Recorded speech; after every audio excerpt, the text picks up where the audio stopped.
Hi friends, మా అత్త recipes. నేను మీ గౌతమి. ఈరోజు బాలింతలకు పెట్టే చలువ చేసే కూర గసగసాల కూర ఎలా చేసుకోవచ్చో ఇప్పుడు చూద్దాం. దానికి కావాల్సిన పదార్థాలు ఏంటో ఇప్పుడు చూద్దాం. చిన్న ఉల్లిపాయ, 4 వెల్లుల్లి రెబ్బలు, 1 ఎండుమిరపకాయ, 1 టేబుల్ స్పూన్ జీలకర్ర, 25 గ్రామ్స్ గసగసాలు.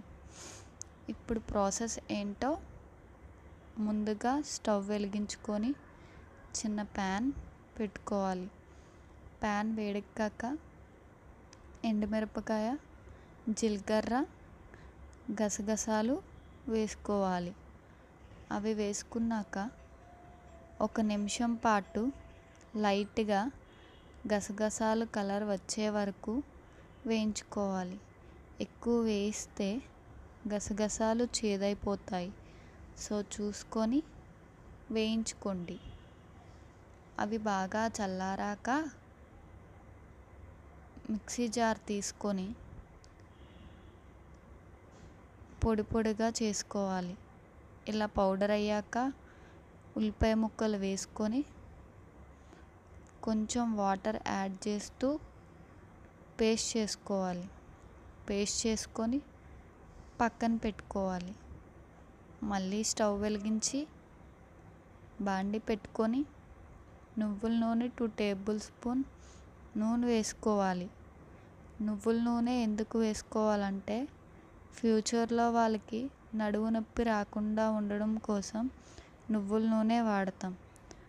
ఆయిల్ వేడెక్కాక 4 వెల్లుల్లి రెబ్బలు, ఎండుమిరపకాయ, కరివేపాకు వేసుకొని అవి మంచిగా ఫ్రై అయిన తర్వాత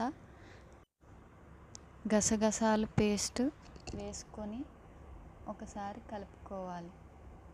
అది కలుపుకున్నాక టేస్ట్కి సరిపడా సాల్ట్ వేసుకోవాలి, కలుపుకోవాలి.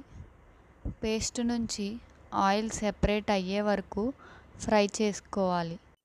ఆ తర్వాత కొంచెం వాటర్ వేసుకొని ఒకసారి కలుపుకోవాలి.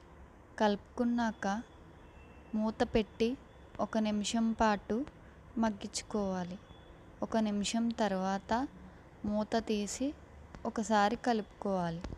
ఆ తర్వాత స్టవ్ ఆఫ్ చేసి సర్వ్ చేసుకుంటే ఎంతో సింపుల్గా గసగసాల కర్రీ రెడీ అయిపోతుంది. ఈ రెసిపీ కానీ మీకు నచ్చినట్టయితే లైక్ చేయండి, షేర్ చేయండి. మరిన్ని వీడియోస్ కోసం మా ఛానల్ను సబ్స్క్రైబ్ చేయండి. Thank you.